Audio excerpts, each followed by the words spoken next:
अस्सलाम वालेकुम नाजरीन, मैं हूं समी इब्राहिम और आज हम गुफ्तगू करेंगे जो इस वक्त अपोजिशन का एक ग्रैंड अलायंस हमें बनता हुआ नज़र आ रहा है।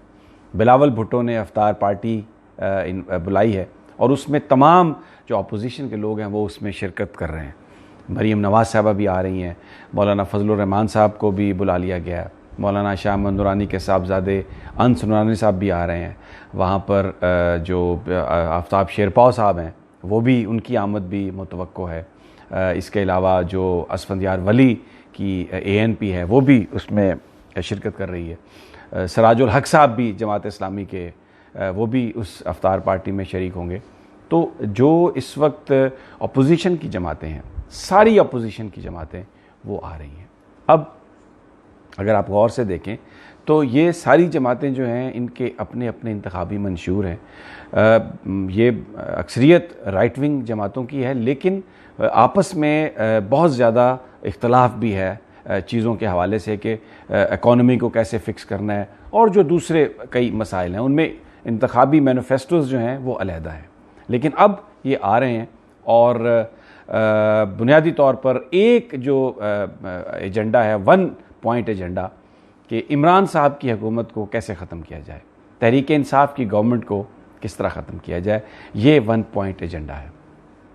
अब अगर ज़रा आप एक थोड़ा सा माजी में जाएं इसको समझने के लिए और इसका सारी सूरत हाल का मवाजना करें 1977 के साथ। उस वक्त पीपल्स पार्टी की गवर्नमेंट थी और तब भी अपोजिशन इलेक्शन हारने के बाद उन्होंने कहा कि धांधली हुई है। और अभी भी ये जो हुकूमत इस वक्त तहरीक इंसाफ की हुकूमत है वो इस तनकीद का सामना कर रही है कि जो पीपल्स पार्टी है, नून लीग है, वो ये कह रहे हैं कि ये सिलेक्टेड प्राइम मिनिस्टर है। वो ये कह रहे हैं कि ये जो इंतखाबात थे ये असली हकीकी इंतखाबात नहीं थे, इलेक्ट नहीं हुए इमरान खान साहब, ये सिलेक्ट हुए हैं। तब भी 1977 में भी यही कहा गया था। फिर वो जो 1977 में जो जमातें इकट्ठी हुई, एक पाकिस्तान नेशनल अलायंस बना जिसमें बहुत सारी जमातें शामिल हुई। अब जो बात मैं आपको बताने लगा हूँ तो उसमें मैं आपको ये बता रहा हूँ कि चीज़ें मुश्तरक कितनी हैं। उस वक्त भी 77 में भी ये कहा गया कि ये इलेक्टेड नहीं है जुल्फ़िकार अली भुट्टो साहब, और अभी ये कहा जा रहा है कि ये सिलेक्टेड है। तब भी जो अलायंस बना वो तमाम ऐसी सियासी जमातों का बना जो राइट विंग थी, लेकिन उनके मैनिफेस्टो मुख्तलिफ थे, नज़रियाती तौर पर वो एक दूसरे से दूर थी, अगरचे राइट विंग जमातें थी। अभी भी ये सूरत हाल है कि ये राइट विंग जमातें हैं सारी, लेकिन इनके मैनिफेस्टोज़ बिल्कुल अलग-अलग हैं। और सवाए इस बात के कि इमरान खान को हुकूमत से हटाना है, इत्तेसाब को ख़त्म करना है, नैब को ख़त्म करना है, इनके दरमियान और कोई चीज़ जो है वो मुश्तरक नहीं। लेकिन जो सबसे इम्पॉर्टेंट बात मैं चाहता हूँ कि जिसको आप देखें, वो जो सियासी जमातें थीं उनके कायदीन कौन थे। मौलाना मुफ्ती महमूद थे, मौलाना शाह अहमद नूरानी थे, वहाँ पर मौलाना मौदूदी थे, असगर खान साहब थे, असफंदियार वली साहब थे, ख्वाजा सफदर साहब थे अपनी मुस्लिम लीग में, और इसके अलावा दूसरी कई जमातें थीं, नवाबजादा नसरुल्लाह खान साहब थे। अब अगर आप देखें इस वक्त जो लोग हैं वो कौन है, तो मौलाना मौदूदी जमात इस्लामी को रिप्रेजेंट करते थे, अब सराजुल हक साहब हैं, जमात इस्लामी मौजूद है। मौलाना मुफ्ती महमूद बड़े अहम कायद थे PNA के, अब मौलाना फजलुर रहमान उससे भी ज़्यादा अहमियत इख्तियार कर चुके हैं। नवाज़ शरीफ साहब, शहबाज शरीफ साहब, हमज़ा साहब, ये रूहानी बच्चे हैं ज़ियाउल हक साहब के। ज़ियाउल हक साहब ने उस तहरीक के नतीजे में जुल्फ़िकार अली भुट्टो को 1977 में मौजूल किया था। तो ये जो शरीफ ख़ानदान है ये सारे का सारा उनके स्पिरिचुअल सन्स, उनकी फ़िलासफ़ी को लेके आगे चलने वाले लोग। अंस नूरानी मौलाना शाह अहमद नूरानी के साहबजादे हैं। अच्छा, फिर एक जो अब मैं आपको बड़ी इंपॉर्टेंट बात बताने लगा हूँ, ANP, तब वली खान साहब थे, अब असफंदियार वली इस अपोजिशन अलायंस का हिस्सा हैं। उससे भी बड़ी जो इम्पोर्टेंट बात ये समझने की है कि हाकम अली जरदारी साहब जो जुल्फ़िकार अली भुट्टो की पार्टी में थे, जो आसफ़ अली जरदारी के वालिद साहब हैं, वो पीपल्स पार्टी को छोड़ के तो वो इसमें जा चुके थे इनकी जनाब वली खान साहब की जमात में। अब उनके साहबजादे जो हैं वो आसिफ अली जरदारी साहब हैं। और ये देखें, ये वक्त का इसको मैं वक्त का जबर ही कह सकता हूँ, मैं इसको वक्त का जुल्म ही कह सकता हूँ कि जुल्फ़िकार अली भुट्टो का वो नवासा जिसको उसके दादा ने, वो उसके दादा उस पार्टी में शामिल थे, उन पॉलिटिकल फोर्सेस में शामिल थे जिन्होंने बिलावल के नाना के ख़िलाफ़ तहरीक चलाई, फिर उसको फांसी पे चढ़वाया। और वली खान साहब ने ये कहा था ज़ियाउल हक को कि कब्र एक है, बंदे दो हैं। और फिर ज़ियाउल हक ने फांसी दी भुट्टो को। हाकिम अली जरदारी साहब उसके साथ थे। अब आसिफ अली जरदारी साहब उस अपोजिशन अलायंस में हैं। अब आ जाए, देखें, ये वही चेहरे हैं, ये वही कुव्वतें हैं। तब अमेरिका जुल्फ़िकार अली भुट्टो को सज़ा देना चाहता था। हेनरी किसिंजर ने यह कहा था कि हम आपको इबरत का निशान बना देंगे। और जुल्फ़िकार अली भुट्टो ने राजा बाज़ार में तकरीर करते हुए ये कहा था कि ये सफ़ेद हाथी मेरे पीछे पड़ गया, लेकिन मैं अपने बच्चे भी कुर्बान कर दूंगा, टीपू सुल्तान की तरह ज़िंदा रहूँगा। इमरान खान भी उसी तरह अवामी नुमाइंदा है। इमरान खान भी स्टेटस को तोड़ना चाहता है। और इमरान खान ने भी ये कहा है कि मेरा हीरो टीपू सुल्तान है, मैं करप्शन के ख़िलाफ़ जहाद जारी रखूँगा, पाकिस्तानी अवाम की जो लूटी हुई दौलत है उसको मैं ज़रूर वापस लेके आऊँगा, मैं किसी तरह का कोई कंप्रोमाइज़ नहीं करूँगा, डरने वाला नहीं हूँ। और टीपू सुल्तान जो है वो मेरा हीरो है। और क्योंकि अवामी लीडर था भुट्टो, अवामी लीडर है इमरान खान।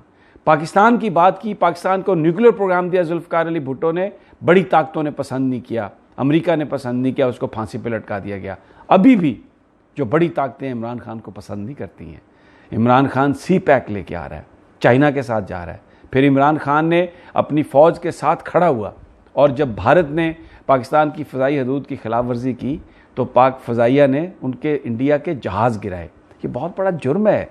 ये बड़े लोग, ये बड़ी ताकतें जो इस दुनिया में गरीब लोगों को और छोटे ममालिक को अपना ग़ुलाम बना के रखना चाहती हैं जुल्म सितम के ज़रिए, ये एक इतना बड़ा जुर्म है, वो उसको इमरान खान को माफ़ करने के लिए तैयार नहीं है। ये जो मार्केट में रोज़ाना डॉलर और रुपए की जो कीमत है उसमें सुबह 10 रुपए का फ़र्क होता है, शाम को 4 रुपए का फ़र्क होता है। हुकूमत कुछ भी कर ले, IMF के साथ एग्रीमेंट कर ले, कुछ भी कर ले, लेकिन सरमायादार ने उसका नेगेटिव रिस्पॉन्स ही देना है। ये कोई मार्केट का नेचुरल रिस्पॉन्स नहीं है, ये सब कुछ जाली है। ये एक पूरी ताकत है पीछे जो इसको मैनिपुलेट कर रही है, जो इमरान खान की हुकूमत को ख़त्म करना चाहती है। जो पाकिस्तान, क्योंकि इमरान फैसले कर रहा है पाकिस्तान के लिए, इमरान फैसले कर रहा है पाकिस्तान के अवाम के लिए, इमरान फैसले कर रहा है पाकिस्तान की रियलिटी को देख के पाकिस्तान का मुकद्दर तब्दील करने के लिए। तो ये सिचुएशन मैंने जो आपको बयान की है, एक ही सिचुएशन है 1977 में जो थी और जो अब है। तब जो ताकतें उस वक्त अवामी लीडर को हटाने की कोशिश कर रही थी और हटाया उन्होंने, और फिर उसको फांसी के फंदे पर लटकाया। आज वही ताकतें इमरान खान के ख़िलाफ़ इकट्ठी हो रही हैं। और बदकिस्मती ये है कि उस वक्त के हीरो जुल्फ़िकार अली भुट्टो का नवासा अब उन्हीं ताकतों के हाथों में है। मासूम है, भोला है, बाप की मोहब्बत की वजह से वो बाप की मोहब्बत ने आंखों पर एक पर्दा डाल दिया है। उसको समझ नहीं आ रही कि वो क्या कर रहा है। जिन लोगों ने उसके बाप को मारा, जिन लोगों ने उसकी माँ को मारा, वही ताकतें अब उनको इकट्ठा करके एक अवामी लीडर को मारने के लिए फिर ये अपोजिशन अलायंस बना रही हैं, ताकि इस मुल्क में जो बेहतरी आने वाली है, जो सिस्टम में तब्दीली लाने की कोशिश हो रही है, वो तब्दीली ना आ सके। लेकिन अवाम इन तमाम चीज़ों को समझते हैं। और आप जाके पाकिस्तान की गलियों में, सड़कों पे नौजवानों से बात करें, वो जो एक स्ट्रीट विजडम है, जिसे हम फोक विजडम कहते हैं, वो जो एक आम आदमी की जहानत है, वो इन तमाम चीज़ों को समझता है आम आदमी। और कतई तौर पर इन चीज़ों का, इन साजिशों का आम आदमी आलाकार नहीं बनेगा। बड़ी ताकतें अब क्या करती हैं, एक घिनौना खेल तैयार हो चुका है पाकिस्तान में, जिसको खेलने के लिए ये अपोजिशन की जमातें इकट्ठी हैं। इनको बड़ी ताकतों की हमायत हासिल है, इनको अमेरिका की हमायत हासिल है, जो पाकिस्तान पर प्रेशर डाल रहा है फाइनेंशियल एक्शन टास्क फोर्स के ज़रिए, IMF के ज़रिए, फिर यूनाइटेड नेशन के ज़रिए कि फ़लाँ तंजीम को दहशतगर्द करार दो, ये तुम्हारा काम ठीक नहीं है, तुम ये करो, तुम इस तरह से करो। भरपूर एक दबाव, उसमें ब्लैकमेलिंग हर तरह से। और फिर वही बात, निज़ाम ऐसा है जिसमें ये करप्ट लोग, जो एक अवाम का इलेक्टेड प्राइम मिनिस्टर है, उसको काम करने की इजाज़त नहीं दे रहे। लेकिन इमरान खान ने कहा है जैसे कि उसका हीरो टीपू सुल्तान है, वो किसी कीमत पर भी कंप्रोमाइज़ नहीं करेगा, वो लड़ेगा चाहे उसकी जान भी चली जाए। हो सकता है उसकी जान को ख़तरा भी हो सकता है ये जो ताकतें हैं, जिस तरह इन्होंने जुल्फ़िकार अली भुट्टो को एलिमिनेट किया, इमरान खान को भी एलिमिनेट करने की कोशिश करें। अल्लाह ताला उसकी हिफाजत करे।